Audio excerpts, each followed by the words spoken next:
I-greet niyo yung mga katabi niyo. Sabi mo, pinagpala ka, katabi mo ako, ha? You are blessed, ha? Umoo ba? Umoo?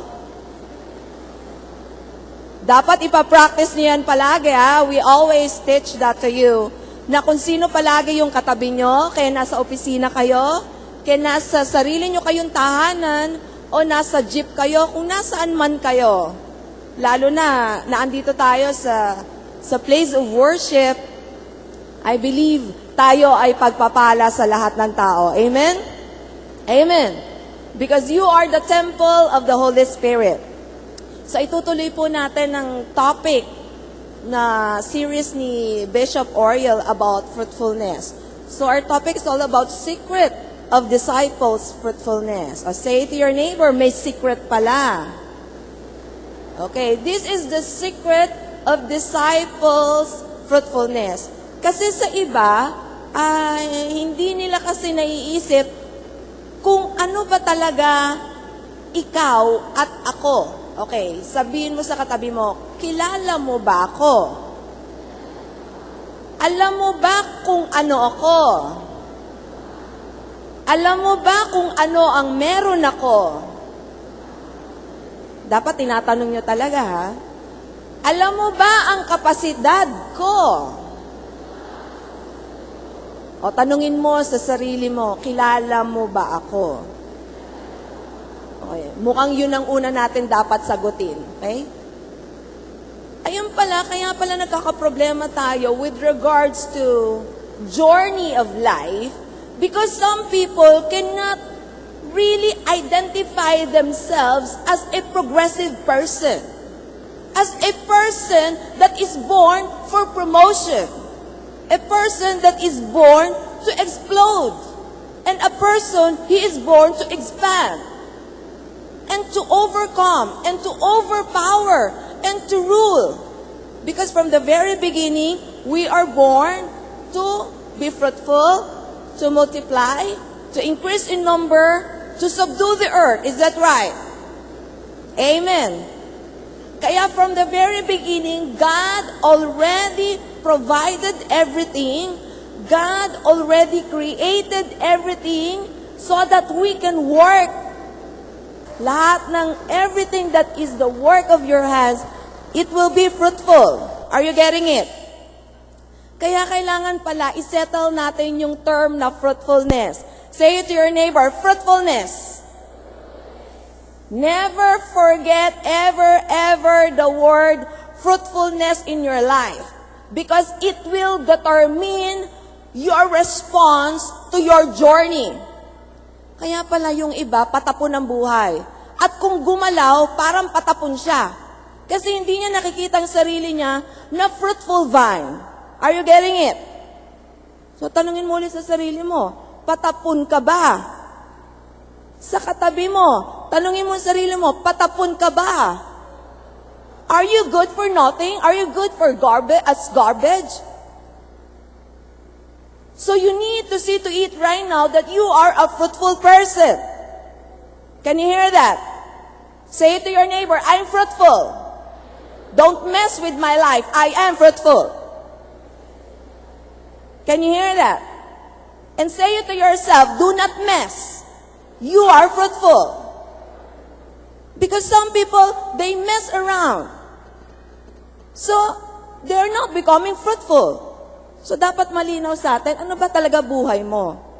Productive ka ba o patapon ang buhay mo? Are you a garbage? Para mas maganda, basura ka ba?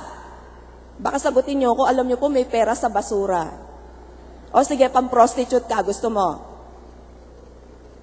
You need to see yourself according to how God sees you.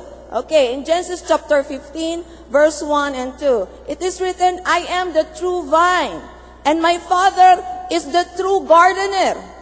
So every branch in me that does not bear fruit, He cuts off.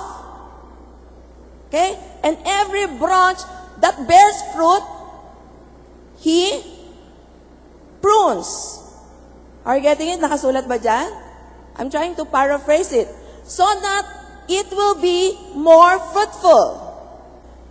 I am the true vine, and my Father is the gardener. Every branch in me that bears no fruit, ano nakasulat? He cuts off.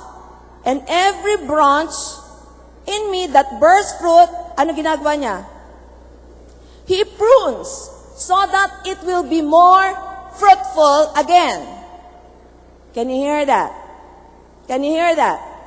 So, ang response pala natin sa buhay, unang-una, dapat alam mo muna kung ikaw ay ano ba. Are you fruitful or not? Now answer me. Are you fruitful or not? Okay. In this side, are you fruitful? Okay. You stand on that. I am fruitful. Okay? This side, are you fruitful? Okay. If you are fruitful, you focus. I am fruitful. So, ibig sabihin, pag nag-respond pala tayo sa buhay, dapat hindi yung parang tayo ay kina-cut off. Are you getting the verse? Minsan kasi, pag may nangyari sa life natin, ang approach natin, parang tayo ay unfruitful at kina-cut off. Kaya po may nangyayari sa buhay natin because we are being pruned. Amen. To be more fruitful. Are you getting it? Are you getting it? So when life comes, when situation comes, when circumstances comes, it is not for your destruction.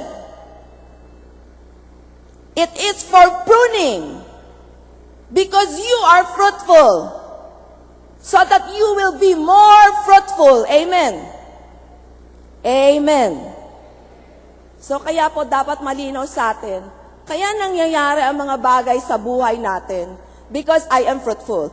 Kaya pala ang boss ko, ganito ako ginagawa, ganito ang approach sa akin, ganito ako kinakausap, kasi hindi dahil gusto akong i-terminate. Are you getting it? Kasi gusto ng boss ko i-promote ako. Amen. Pero yung iba, si boss palagi na lang akong pinag-iinitan. Easy ka lang, girl. Boy, easy ka lang. Hindi ka pinag-iinitan. Mas masaya dapat kayo pag nakikita kayo ng boss nyo. Amen. Amen. Dapat mas maligaya kayo pag kayo ay nakikita ng mga magulang nyo. Amen. At lalong-lalo na po, pag nakikita po namin kayo. Amen. So, wag niyo pong sasabihin, ako na naman nakikita. Ako na lang palagi. Pagising sa umaga, ayan na naman si nanay. Pagpasok sa opisina, ayan si boss. Pagpunta sa simbahan, ako pa rin ang nakikita. Now, you will respond because you are fruitful. Ay, salamat, nakita ako ni nanay. Ay, salamat, nakita ako ni boss. Ay, salamat, nakita ako ni pastor. At nakita ako ni bishop. Is that right? Amen. Kasi fruitful ka. Hindi ka tinitignan para sirain ang buhay mo. Are you getting it? Are you getting it? Hindi ka kinokorek dahil masama kang tao. Kinokorek ka kasi kailangan may puntahan kang another level ng buhay mo. Is that right? Amen. Pag sinabing ayusin mo, ibig sabihin hindi dahil hindi ka marunong. But you need to be promoted. You need to go to the next level. You need to advance as a person. Is that right? Amen. Now, you will appreciate what it is to be a fruitful vine. Okay? Because in the life of Joseph, you will see even to the verse. In the verse, makikita nyo, sinabing siya ay fruitful vine, pero ito yung nangyayari sa life niya. Genesis chapter 49, verse 22 to 25. Joseph is a fruitful vine. Okay, sinabi, fruitful vine. O ilagay nyo pangalan nyo. Geraldine is a fruitful vine. Okay? So dapat confirm sa inyo na fruitful vine kayo, na hindi kayo patapon. You are fruitful. You are not unfruitful. You are fruitful. Amen. I'm trying to reiterate to you that because it is very important that you focus on who you are and your capacity. Baka makalimutan nyo. Okay? O, sino ulit dito ang fruitful?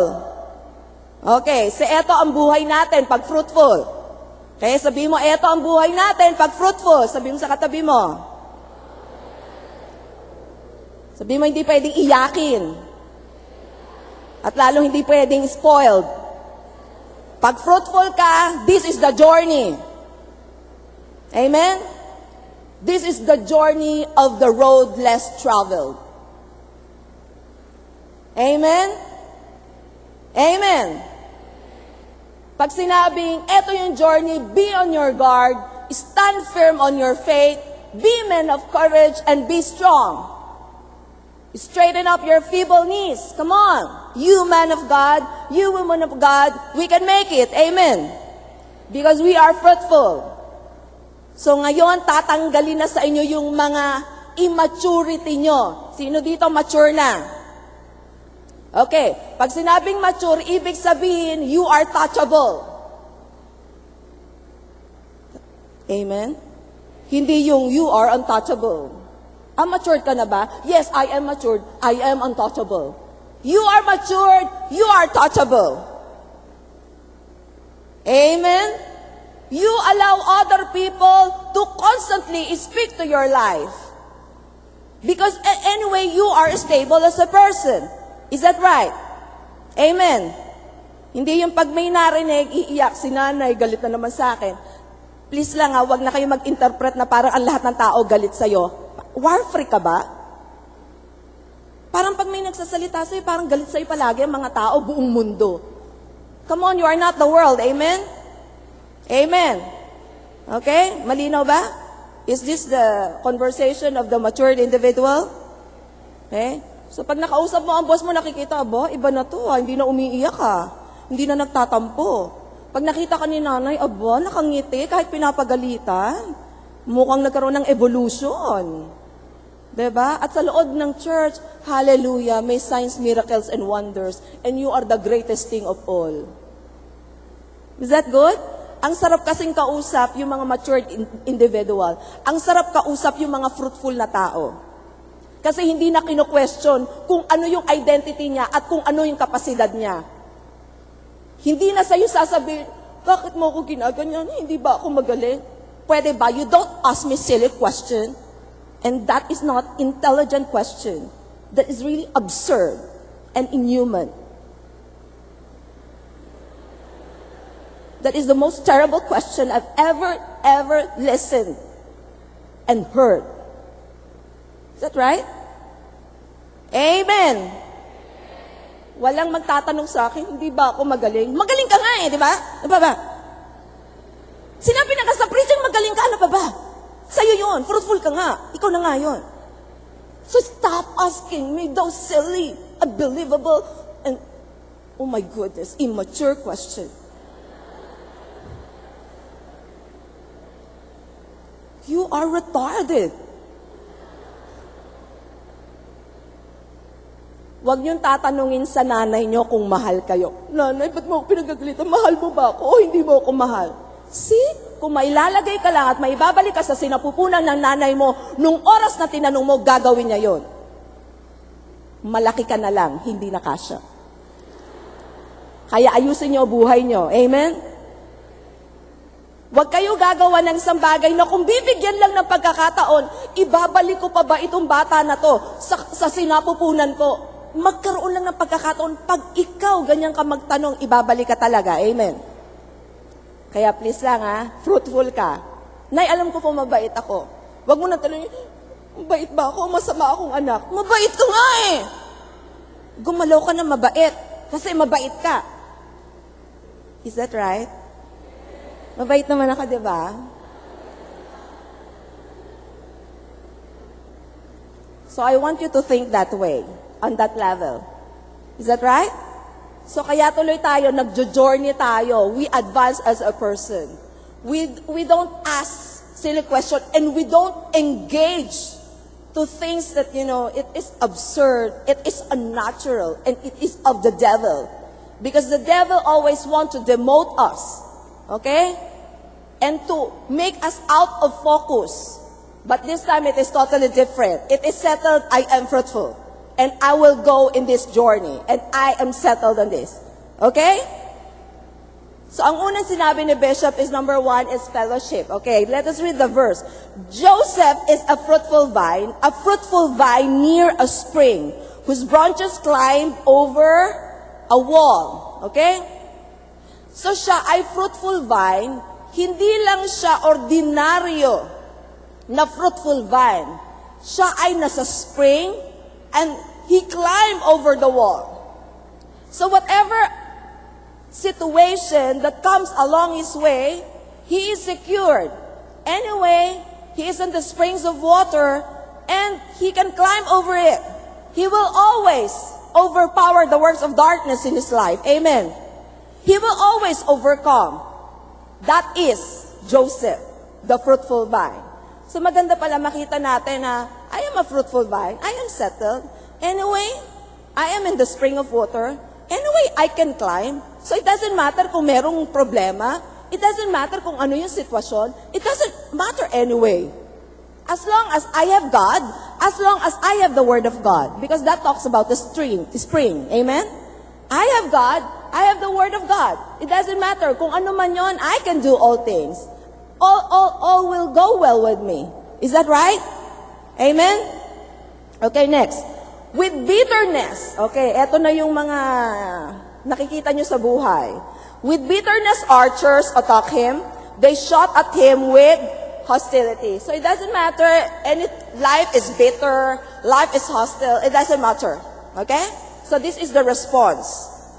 But his bow remains steady. Okay? Say to your neighbor, steady. Okay? In spite of bitterness, in spite of hostility, because anyway, he is in the spring of water. He is born in the spring of water. He can climb over a situation. He can overcome. It doesn't matter. Bitterness, hostility, it doesn't matter. Okay? He is steady. So next, his strong arms stayed limber. So his bow remained steady. So his strong arms stayed limber because of the hand of the mighty one of Jacob, because of the shepherd, the rock of Israel. So makikita nyo dyan, he acknowledged God in his life. Can you hear that? Can you hear that? Because only God is the omnipotent God. He is a powerful God. We need to claim that if I am fruitful, if I will be more fruitful, God is with me. That is my edge. It doesn't matter if life is hostile. It doesn't matter if life is bitter. Okay? I will continue to stay and remain. I will always be strong because God is with me. He will always be my rock. Can you hear that? Say it to your neighbor, God will always be my rock. Because of your Father's God who helps you, because of the Almighty who blesses you with blessings of the heavens above. Kung mapapansin nyo lahat ng klaseng blessing, the heavens above, the heavens below. Ay, the blessing above pala, the blessing above, the blessing below. Pati yung blessing of the breast and womb. Ibig sabihin, the sufficiency will always be there. Hindi lang basta blessing, but that blessing will always be sufficient. Did you get that verse? Okay? So makikita nyo ulit, doon sa outline natin, yung 1, 2, and 3 ang tinopic ni Bishop. Yung number 1, from the verses na pinag-usapan natin, it talks about fellowship. Say it to your neighbor, fellowship. Okay, number 2, favor with God and men. Okay, say it again to your neighbor, favor with God and men. Okay, number 1, fellowship. Number 2, favor with God and men. Okay, tapos ang number 3 is faithfulness in all responsibility. Okay? Kung makikita nyo, he always hung out with God. Yan ang ginamit ni Bishop. Say it again to your neighbor, always hang out with God. It's not only because of the presence, the benefit of hanging out with God, the benefit of being intimate with God and in fellowship with God, it's not all about the presence alone, but the vision, but the heart of God towards the situation, towards the issues of life, and towards you. Kaya kung mapapansin nyo dito sa verse na to, sinabi dito, Joseph had the dream, and when he told it to his brothers, they hated him all the more. Kasi ang dream niya, all of you, aking nanay, aking tatay, at kayo pong aking mga kapatid, will bow down to me. Aba mo kayatang kaimposiblihan at nakakaasar talaga tong vision na to na galing sa Panginoon. Pero sa totoo lang, kung etong vision na to ay nakikita rin ng mga kapatid niya, yung kung ano mangyayari sa dulo, na because si Joseph ay magiging kanang kamay ng Pharaoh, this vision from God will be appreciated. Is that right? Is that right? But because people cannot see, and people do not see what God sees, naging tuloy subject, hindi lang subject for ridicule. Pero talagang hinate pa siya ng brothers and sisters, ng brothers niya. Is that right? Tapos, nagtulak sa kanyang brother para gawin siya talagang, itulak siya maging slave at gusto siyang patayin. Is that right? Amen. Kaya I want you to know na may dream ang Panginoon sa atin na pwedeng hindi pa nauunawaan ng ibang tao. Pero ang importante, we stick to it. Is that right? Is that right? When we say we will transform this nation for the glory of God, people sometimes, because they don't have the heart of God, don't believe with us. Sino naniniwala we can transform the nation of the Philippines? Yes, that's right. Kaya nga sa conference natin, kailan yung conference? 23 and 24. I want you to be there. Kasi darating si Pastor Cesar Castellanos and the rest of the team, bibigyan na naman tayo, paplanta na naman tayo ng vision. Okay? Mag-i-impart na naman sa atin. So everybody, ako mismo, I am very, very excited. Kaya I am doing everything so that everybody could come. Okay? During the conference. It doesn't matter kung isang araw, 2 araw, o 3 araw. Ang importante, magka-heart ka muna pumunta. And let us see. Pwedeng sa una, gusto mo lang isa, tapos naging 2, naging 3, because you get the heart of God. Is that an amen? Do you think it is the will of God for you to be there? Amen. So, mga tao, pwedeng hindi nila maintindihan, pero tayo alam natin, I will get something from that. I know this is the will of God. So, because that is the will of God, sigurado kayo, pupunta kayo. Sabi mo sa katabi mo, I think sigurado kang pupunta. Kasi kung hindi, mag-register ka na. Because if your leader, okay, I am excited, Bishop Uriel is excited, we have fellowship with God, we know something, we feel something, we have something that you don't feel yet, and you don't know yet. Kaya parang feeling nyo, attend lang kayo. No, hindi nyo alam, it is big time for us. It is very important. Sana lang nakikita nyo, or else baka kami ang i-persecute nyo. Baka isipin nyo, pinapa-attend lang namin kayo. Because it's not all about attending, it's all about what will happen to your life after attending that seminar and training and that conference. Are you getting it? Kung kami excited kaming makarinig ng kakaibang mga salita ng Diyos, and what the Spirit will be dictating in that place, I think it is right, it is just right that everybody should come. Okay? So first, fellowship. Okay? Sino dito nagpa-fellowship sa Lord? Hanging out with God. Kaya alam nyo, walang tigil yung inyong momentum sa pag-iisip ng mga bagay at ng strategy para ang bansang Pilipinas ay magbago. Hindi tayo tumitigil sa pag-iisip ng mga bagay. How could these people, again, go back to God and love God with all their heart, soul, and strength? Alam mo kung talagang nagpe-fellowship tayo sa Panginoon, Hindi talaga tayo titigil. Sino dito hindi tumitigil hanggat ang mga magulang mo, ang mga kapatid, ang mga kaibigan mo, ang mga katrabaho mo, hindi nakakakilala sa Panginoon? That is the heart of God. Alam nyo, kung talagang yun ay may fellowship tayo, yun ang iniisip natin. Alam mo, it doesn't matter kung first time kang nakarating dito, tama lang na ang gusto natin, yung mga tao magkaroon ng break ulit, na magkaroon ng bagong buhay. Is that right? Amen? You know, people really mess their life. But this time, God gave us this opportunity to go back to Him. Amen? Every day, every time. And that is the most refreshing moment na magkakaroon tayo sa ating buhay. Okay, number 2. Ano yung number 2? Iyan ang maganda, yung favor with God and men. Okay, tell it to your neighbor, hindi pwedeng wala kang favor with men. Okay, I want you to listen to this. Okay, look at me. Look at me. Huwag niyong iisipin that it is enough that you have a favor with God. I tell you, men should also love you and like you. In other words, it is not enough, alam ko mahal ako ni Lord, kahit hindi ako mahal ng nanay at tatay ko. Hindi po totoo yun. In Joseph times, nawin niya ang favor ng father niya. Amen?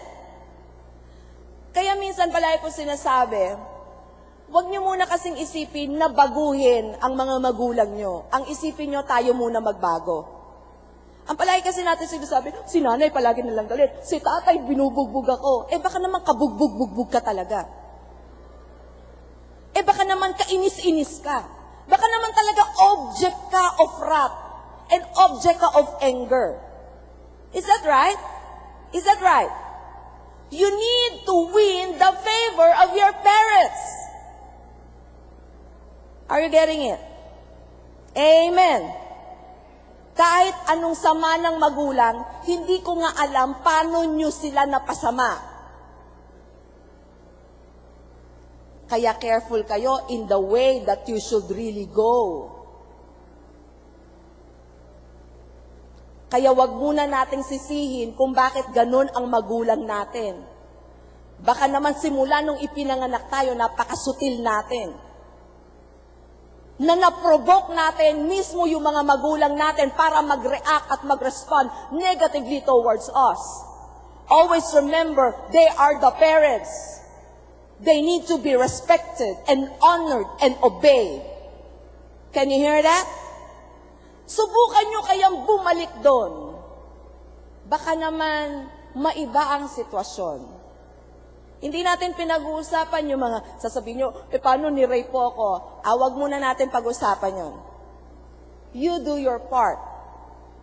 Kaya maraming pag-uusap sa usapang pamilya.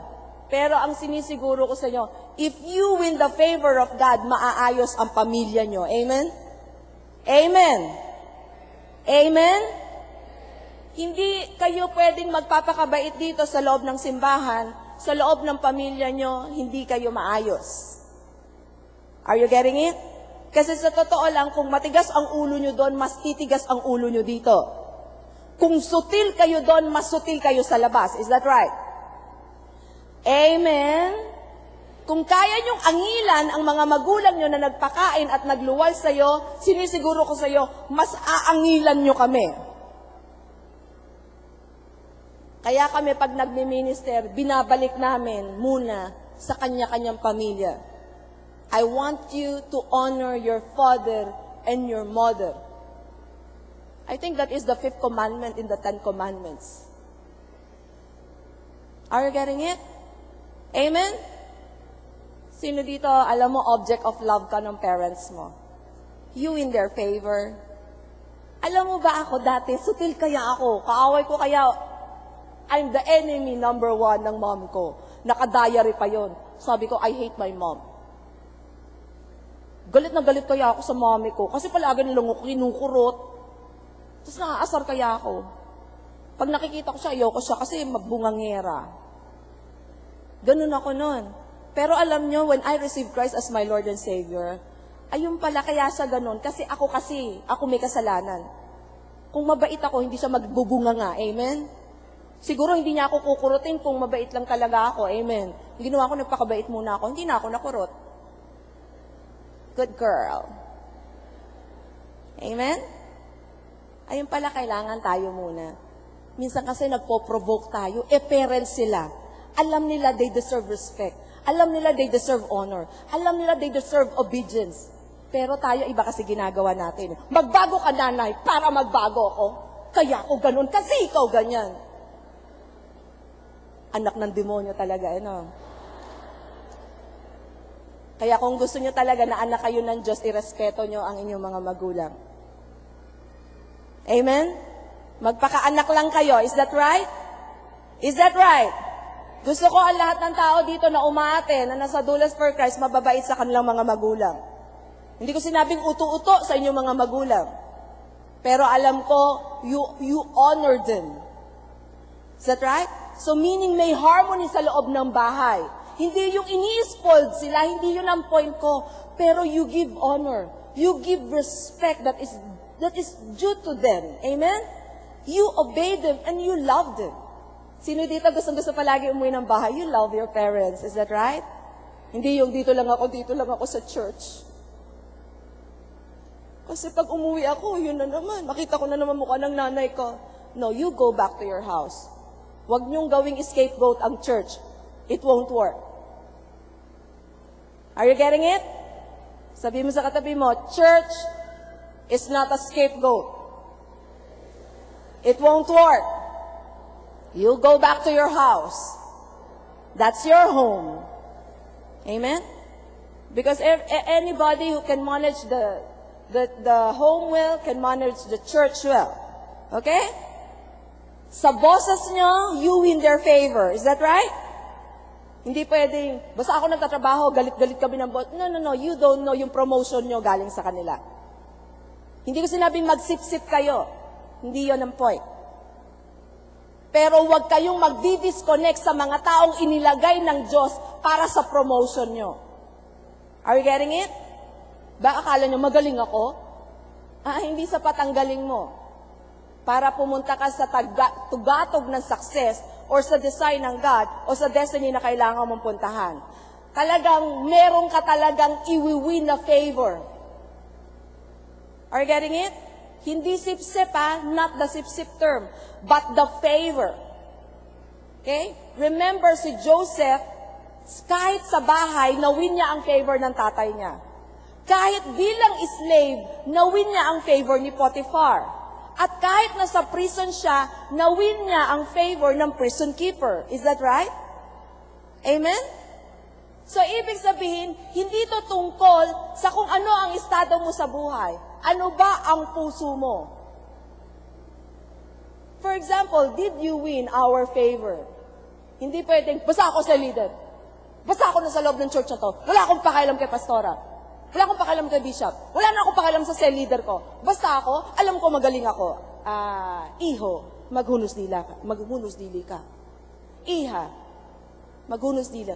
Lahat tayo kailangan natin ang bawat isa. Amen? Kahit ako, with all humility, I need you. Not because I want to get something from you, but that is just being human. We need to submit to one another and we need to love one another. Is that wonderful? Amen? Okay. So, para maging fruitful, una, okay, the fellowship. Number 2, favor with God and men. Number 3, okay, faithfulness to your responsibility. Kung mapapansin nyo, si Joseph, kahit saan siya ilagay, ay faithful siya. Okay, may mga verses na binigay na sa inyo si Bishop, na si Joseph, pinagtatrabaho siya, ang mga kapatid niya, hindi faithful, ang ginagawa ni Joseph, sinusumbong niya sa tatay niya. He is always faithful. Kahit na siya ay naging slave na tagalinis, sa Potiphar's household, naging faithful siya. Amen.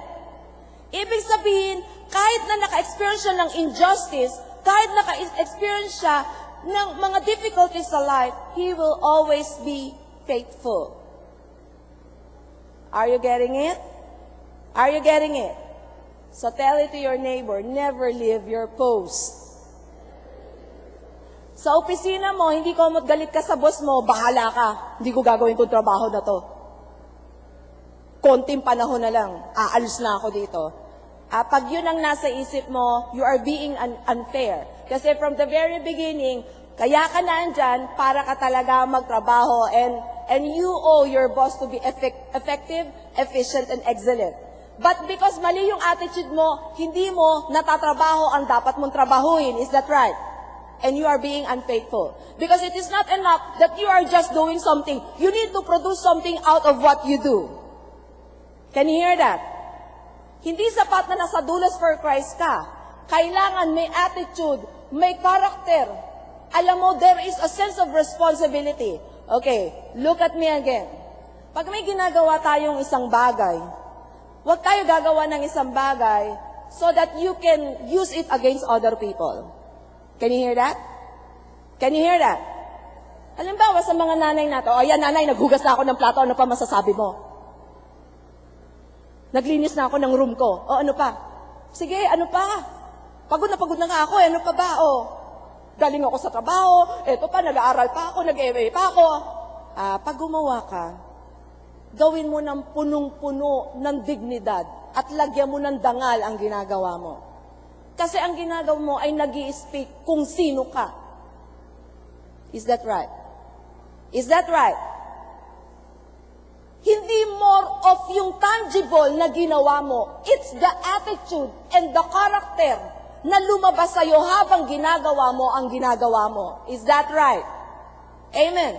Mahirap naman, nagwalis ka, malinis nga, nagdadabog ka naman. Mahirap nga na nakagawa ka nga na magandang trabaho sa opisina mo, pero nagre-rebelde ka naman sa boss mo. At ang dahilan mo, basta magawa mo lang. Is that fair or unfair? Are you being faithful or unfaithful? Okay? Hindi sapat na dito o sa Doulos for Christ o kahit nasaan ka, pag may ginawa ko, ginawa ko na nga to eh. Ginawa ko to, ginawa ko to, ginawa ko to. Bakit ganun? Okay, I want you to say this. Lahat ng tao may ginagawa, amen? So don't brag about what you do. Everybody does something for somebody. Can you hear me? For example, dito sa Doulos for Christ, for more than ilang years na tayo? 24 years. Okay? So happy ba kayo? 24 years. Okay. To God really be the glory for that preservation. So see you on Sunday, Sunday na ba yun? Yan. Cuneta Astrodome tayo, we will fill the house. In 24 years, palagi ko sinasabi sa mga alaga ko, you don't question our love. Kasi in 24 years, hindi kami umalis. Marami sa aming inalok, marami kaming pwedeng gawin this decision. We have so many choices. Okay? We can decide on something to leave Doulos for Christ.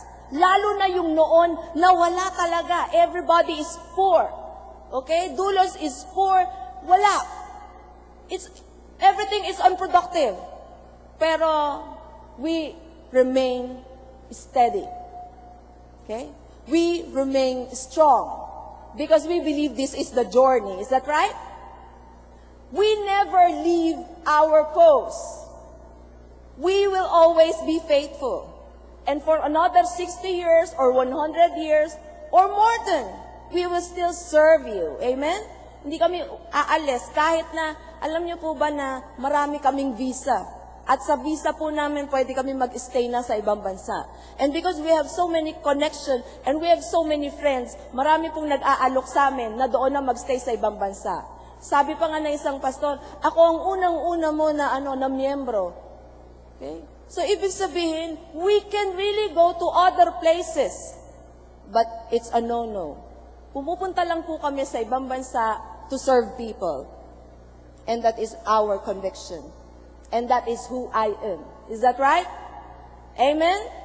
Amen. Kung may gagawin ako, because I will always be faithful to you and will always be faithful to my God. So makakaasa kayo, we will always be faithful to you, na kung ano man ang gagawin namin, we will always be faithful to our leaders as well. Is that good?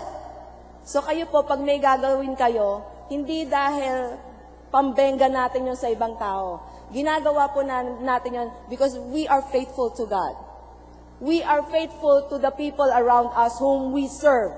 And we are always faithful to our leaders whom God designed to our lives so that we can be better people. Is that wonderful? Okay. So number 4. Ano yung number 4? Yung fear of God. Okay, let us read the verse. Nakasulat dyan, Genesis 39 verse 7 to 20. Pero isian na lang natin. And after a while, his master's wife took notice of Joseph and said, "Come to bed with me." But he, ano sagot? Ano sagot? He refused. Okay? "Come to bed with me." But he refused. With me in charge, he told her, "My master does not concern himself with anything in the house.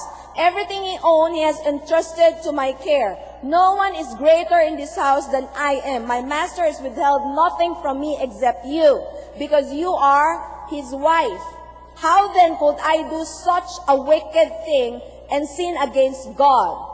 And though she spoke to Joseph day after day, so ang temptation po ay consistent at insistent. Okay? Day after day. Sabihin mo sa katabi mo, day after day. Sa iba kasi, day pa lang eh. Bumibigay na. Okay, I want you to listen to this. If you want to be fruitful, wag mong ipamimigay ang kaluluwa mo. Amen? Amen. Kung gusto mo maging fruitful, wag kang bibigay. Are you getting it? Are you getting it? If you want to be fruitful, there should be a real strong sense and increasing fear of the Lord in your life. Because to fear the Lord in Proverbs 8:13 is to hate evil. Are you getting it? To fear the Lord is to hate evil. I hate pride and arrogance, evil behavior, and perverse speech. Kaya malaki po ang nagagawa pag meron po tayong fear of the Lord. Ito po yung tinatawag na meron po tayong respeto sa presensya ng Panginoon. At yung respeto na yon, yung po ang magpo-protect sa atin. Is that an amen? Amen. So pag meron kang gustong gawin o napoprovoke ka o natetempt ka, because there is an increasing fear of the Lord and you have the fear of the Lord itself, you go against it. Is that an amen? Madali lang naman yan. Minsan nakakagawa tayo ng hindi maganda because gusto nating makakuha ng position. Tama, mali. Gusto natin makakuha ng prestige. Gusto natin makakuha ng power. Gusto natin makakuha ng possession. Yan ang mga malalaking temptation sa atin, kaya tayo bumibigay. So tayo, hindi natin kapalit pera. Amen? At lalong hindi natin kapalit ang panandaliang aliw. Is that right? Is that right? Because everything that is in the world, 1 John chapter 2, verse 15 and 16, love not the world, neither the things that are in the world. If anyone love the world, the love of the Father is not in him. For all that is in the world, the lust of the flesh, the lust of the eyes, and the pride of life is not of the Father, but is of the world. Mga lalaki, babae ay object of love. Amen? Not lust. So kung mahal mo talaga yan, ligawan mo, pakasalan mo. Can you hear that? Mga lalaki, taas ang kamay. Para makasiguro ako talagang lalaki kayo, ha? Taas nyo. Kung lalaki kayo, you face God. Ang tunay na lalaki, humaharap sa Diyos. Huwag kang duwag. Huwag kang magtago sa kapugian mo. Kapugian lang ng demonyo yan. Baka akala mo totoo kang gwapo, nagkakamali ka. You are just being deceived. Kapag meron kang katabing lalaki na feeling pogi ba, sabi mo, huwag kang mabuhay sa kasinungalingan.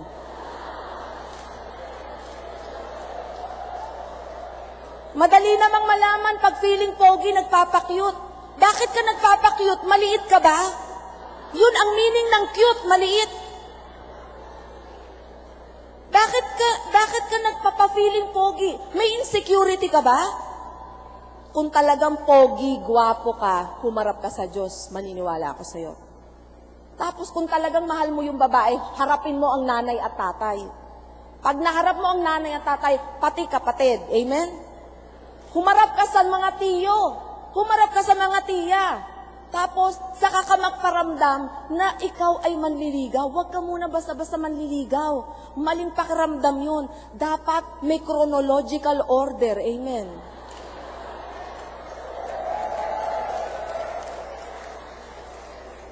Dapat may order of endearment.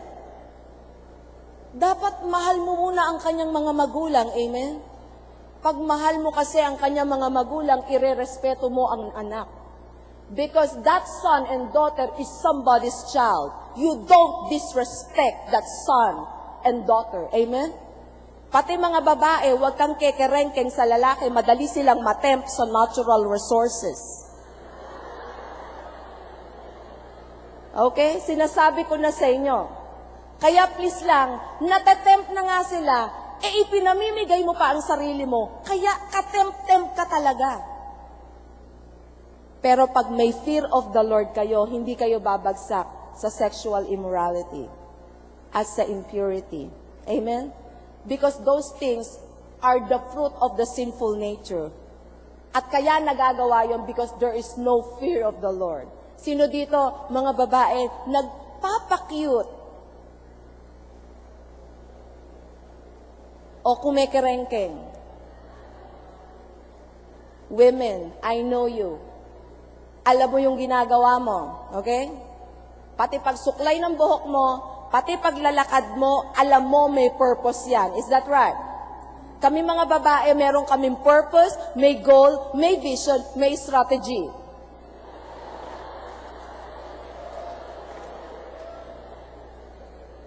Women, huwag niyong gamitin sa kasamaan ang kagalingan na yon. Gamitin natin yon para ma-connect ang tao sa Panginoon. Amen? Kaya pansinin niyo sa simbahan, bakit dumadami ang mga babae? Kasi yung purpose namin, yung goal, yung vision, strategy, ginagamit namin para ilapit ang mga tao sa Panginoon. Amen? Kung gagamitin namin sa kasamaan yon, patay kayong bata kayo. Kaya mga babae, tama lang ang ating adhikain sa buhay. Is that right? Kasi kung hindi natin gagamitin ang ating talento at ating kagalingan, mukhang sa masamang kaparaanan natin gagamitin. But because women in Doulas for Christ has that increasing fear of the Lord, ginagamit natin sa tama kung ano man ang kapangyarihan na meron tayo. Tama ba yon? Kaya pansinin nyo ang mga lalaki, napakadaling bumagsak. Is that right? Tama, mali? Mga lalaki, wala pang ginagawa sa inyo ang babae, bumabagsak na kayo. Kaya sinabi sa Bible, tingin pa lang makasalanan ka na. Hindi na kailangan may gawin pang iba. Tingin pa lang. Lalo na ngayon, may mga internet tayo. Is that right? Is that right? Okay? But if you have that fear of the Lord, hindi nyo yun gagawin. Kasi kahit walang taong katabi, kahit walang nakakakita sa inyo, kahit walang sumisita sa inyo, you won't do that. You know you are fruitful, you don't mess your life. Amen? Because pag garbage in, ano? No, you're garbage.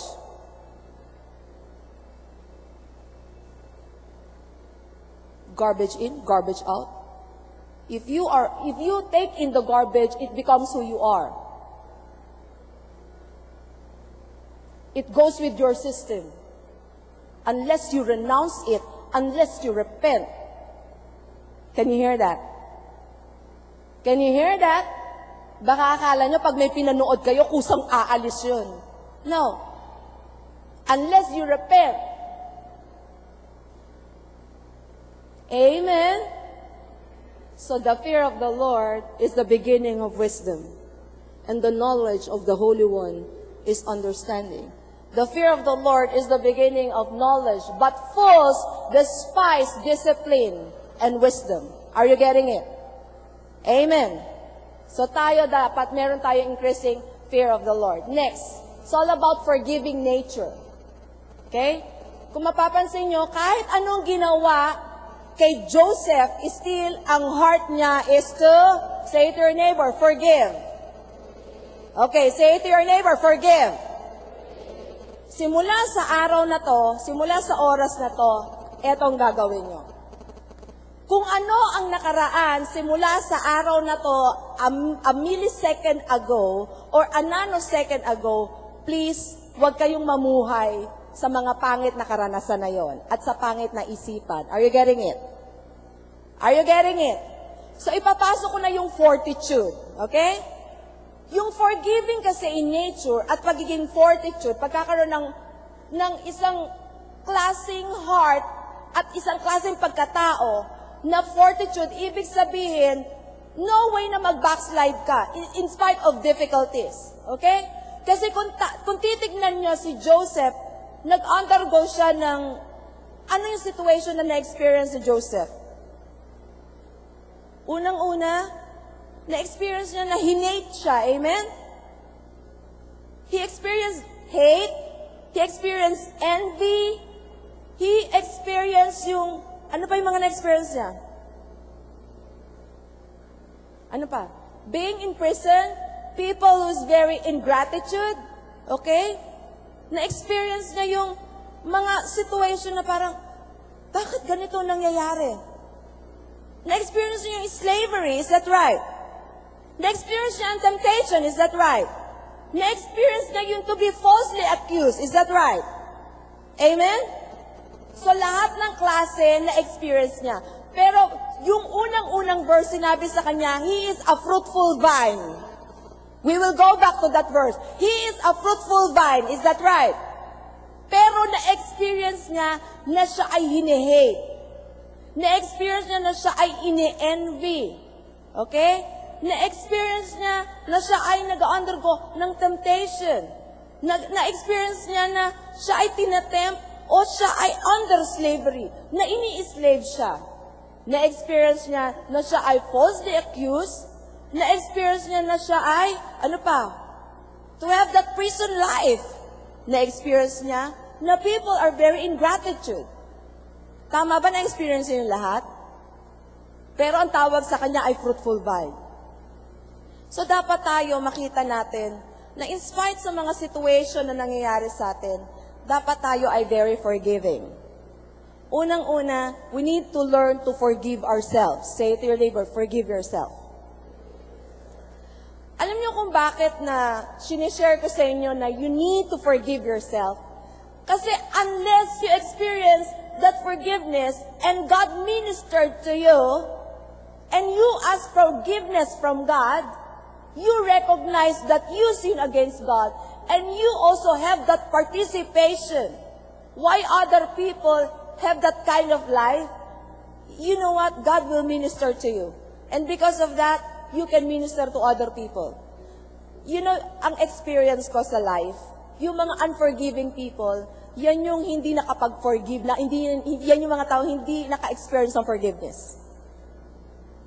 Yan yung mga tao na siya mismo, hindi niya naiintindihan at hindi siya na-impartan ng ganung forgiveness. Kasi kahit kailan sa buhay niya, hindi siya nag-ask ng forgiveness.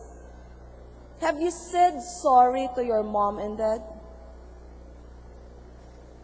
Nakapagpa-sorry na ba kayo sa mom and dad niyo?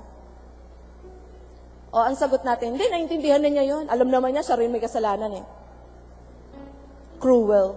So mean.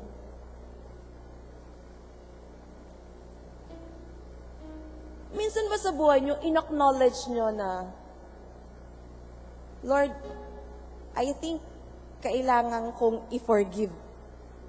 I think kailangan ko yung forgiveness na yun.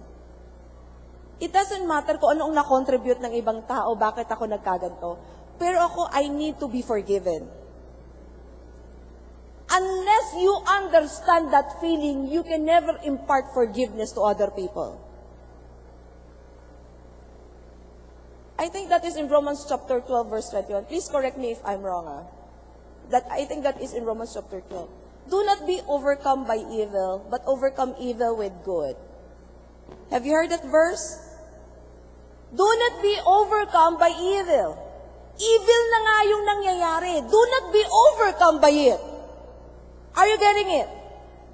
When there is evil, the only way that evil be destroyed is that overcome it with good. Can you hear me? Anyway, there's no such person that can perfect sin in their lives. And anyway, you cannot also perfect sin. Is that right? Amen. So I think right now, shall we all arise? Please stand up.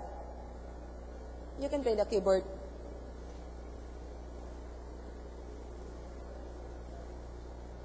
Okay, I want everybody to look at me. Right now, I want you to humble yourself before God. Okay? See God as really your majesty. I want you to have that heart to humble yourself also sa ibang tao.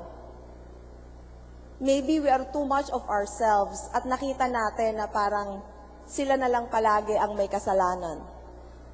Kaya kung mapapansin nyo, yung kung may fellowship man tayo sa Panginoon, parang hindi halata.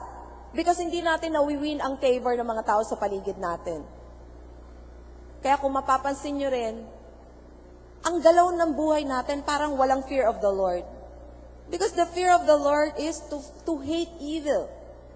It's all about hating pride, arrogance. It's all about the evil behavior and perverse speech. Kaya napapansin natin, bakit ganito yung life natin? Naging normal na lang na magsalita ng hindi maganda sa ibang tao. Alam niyo ba na that is evil? Are you getting it? Are you getting it? Ang mga taong hindi fruitful, yan yung mga galit sa mundo at palaging parang there is always an argument in his or her heart. Kaya alam nyo, I want to minister to you. Please, once and for all, take away all those arguments in your life and in your heart. Sana naman maging malaya na kayo once and for all. Because that is good for you. You are meant to be fruitful. Amen? Alam nyo ba yung pinakahuli? After, ano yung number 1 ulit? If you want to be fruitful, what are those secrets? Kaya I want you to memorize it. You need to have fellowship with God. Fellowship through F yun. Number 2 is favor with God and men. Number 3, faithfulness in responsibility. Number 4, fear of God. Number 5, forgiving nature. Number 6, fortitude. Okay? And the last, alam niyo po, pag wala po natin to, ito po yung filled with the Spirit. Alam niyo, magbabasa ako ng verse na gusto ko makita niyo itong verse na to. Iba talaga pag kayo ay filled ng Spirit. Ang galaw natin sa mundo, dapat Zechariah 4:6. Yung not by might, nor by power, but by the Spirit, says the Lord. Kasi tayo dumating ang point, parang we want everything to fall in our hands. We want to try to manipulate everything. Parang gusto natin, ang galaw ng mga tao, nasa kamay lahat natin. Pati response nila, parang gusto natin tayo masusunod. At pag hindi nangyari, nagre-rebelde tayo sa mundo. Kaya tayo hindi nagiging fruitful. Kaya dapat maintindihan natin, hindi yun tungkol sa mga kakayanan natin at hindi rin natin kakayanan. Are you getting it? At hindi rin yung tungkol sa mga hindi natin ginagawa at ginagawa natin. At yung mga na-accomplish natin at hindi natin na-accomplish. At kung may masama man tayo nagawa o hindi masamang nagawa.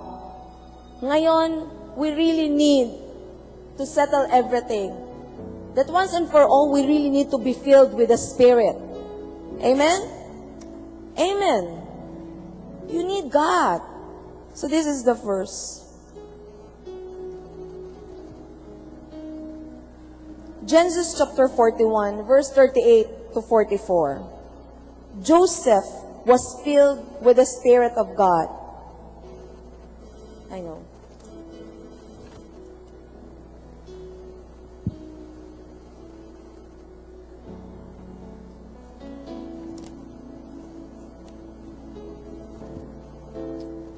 So Pharaoh asked them, "Can we find anyone like this man? One in whom is the Spirit of God." Alam niyo, maganda mga tao, yun ang tingin sa atin. That the Spirit of the Lord is upon you. Is that good? Amen? Kaya kami ni Bishop palagi namin sinasabi, kung fruitful ka at kung gusto mo maging fruitful, hindi natin to kakayanin. Panginoon lang ang katapat nito. Amen? Amen? Kahit anong bait natin, hindi talaga siya magiging sapat. Kasi yung mandate na maging fruitful, at kung sino ang gumawa ng mandate na yon, it always boils down to who God is and to what God had accomplished in our lives. Amen? Amen? Kaya this time, we really need to humble ourselves. Lord, I know it's not by my might. Hindi na to tungkol sa kalakasan ko. It's not by my power. Hindi na to tungkol sa mga kakayanan kong gawin. It is all about by the Spirit of the Lord. Amen? Yung makikita ng mga tao na ibang galaw niyan. Kakaiba. Because it is the Holy Spirit that make the difference in your life. So I want everybody to please humble yourselves down to God once and for all. Yung forgiving nature, alam niyo, if you will not humble yourself to God, that forgiving nature will not rise up. Because to be unforgiving is really a sinful nature. But to be forgiving is of the Lord. Amen? To have that spirit that you have that fortitude in nature, yung never that you will backslide, never that you will be destroyed because of the unwelcome situation, or maybe difficulties, or maybe really bad things that had happened in your life. Maybe those things, ang dami mo nang ginawa, pero still, people hate you. People envy you. Ano pa? Naalala niyo yung shinare ko sa inyo? Ano pa? Hate, envy. Ano pa? Minamorize niyo ba? Na-tempt kayo. Ano pa? You are falsely accused. Ano pa? Ano pa ba meron kayo? Ano pa talang buhay niyo? Ano pa hinanakit niyo sa buhay? Inislave kayo, inalila kayo, ano pa? Na gumagawa ka na ng maganda, hindi nagiging thankful, hindi ka ina-appreciate, ano pa ba? Ginawan ka ng masama, anyway, doesn't matter. I am fruitful. Ngayon, stop na yung vine na alam ko na tuyo at tigang. Hindi ang galaw ko pang cut off. Ang galaw ko, pinuprune ako. Amen? Alam niyo ba ngayon, pruning moment niyo ngayon? Kaya kailangan magpa-prune kayo sa Panginoon. Because you are a fruitful vine para lalo kayo maging fruitful. Amen? Shall we all pray to God? And I want everybody to humble yourselves before God right now. Sayang ang lahat ng narinig natin kung hindi mangyayari to sa buhay natin. Kaya once and for all, you evaluate your fellowship with God. You evaluate, are you living in favor? Not only favor in God, but favor in men. Do really people like you? What's happening with your relationship to other people?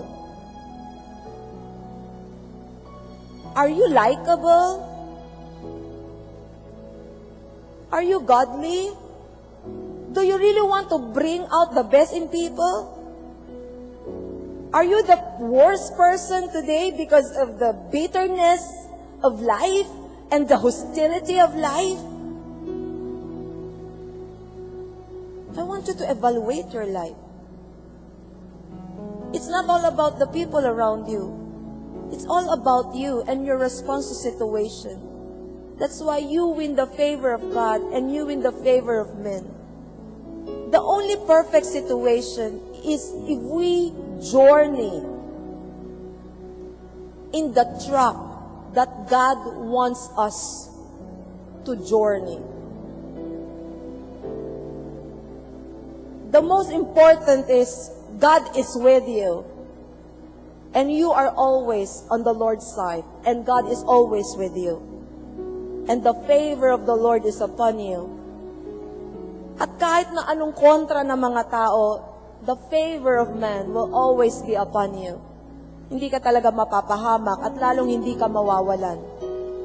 Kahit anong ayaw nila sa inyo, but the favor of the Lord will always overtake the unfavorable situation in your life. So don't grow weary in doing good. Stand firm. Stand firm on your faith. Be men of courage and be strong.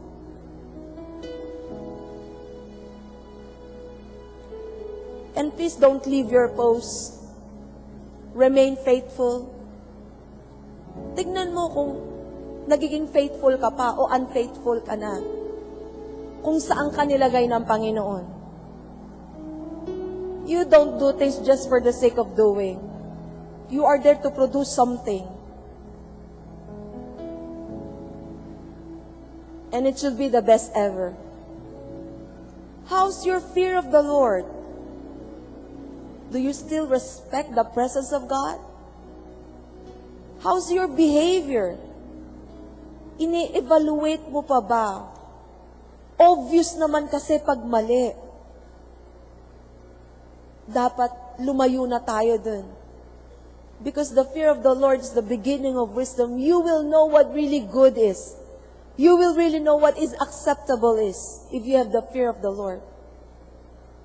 Do you still have that forgiving nature?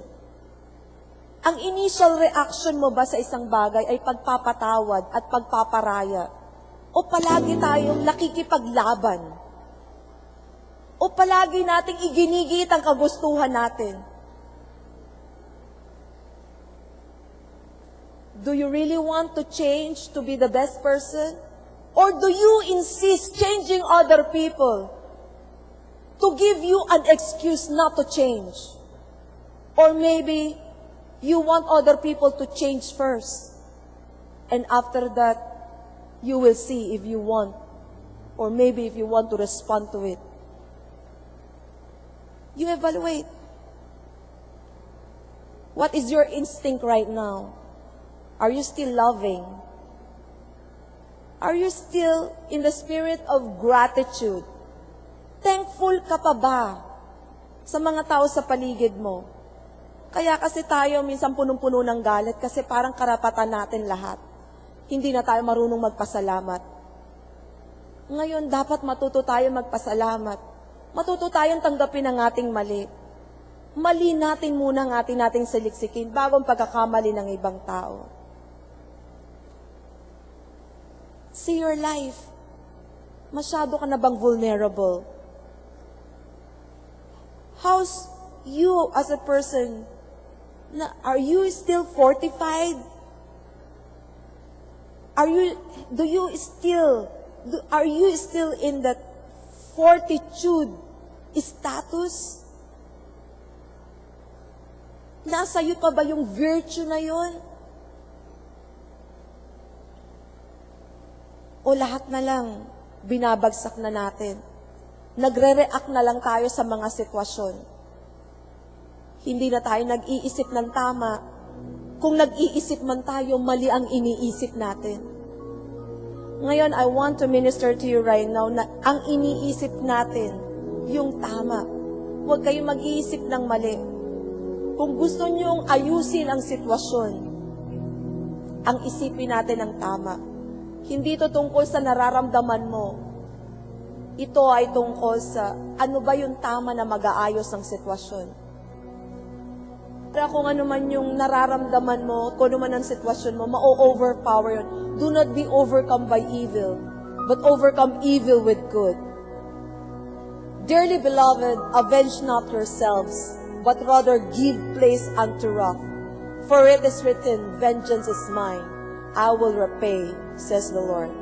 I want everybody to raise their hands and receive the Holy Spirit right now. Father, we receive your power. We receive your Spirit. Thank you for ministering to us right now. Thank you for this humbling moment, for this changing moment. We know we are free because where the Spirit of the Lord is, there is freedom. Father, we give you the glory and the honor in Jesus' name. Amen and amen. Hallelujah.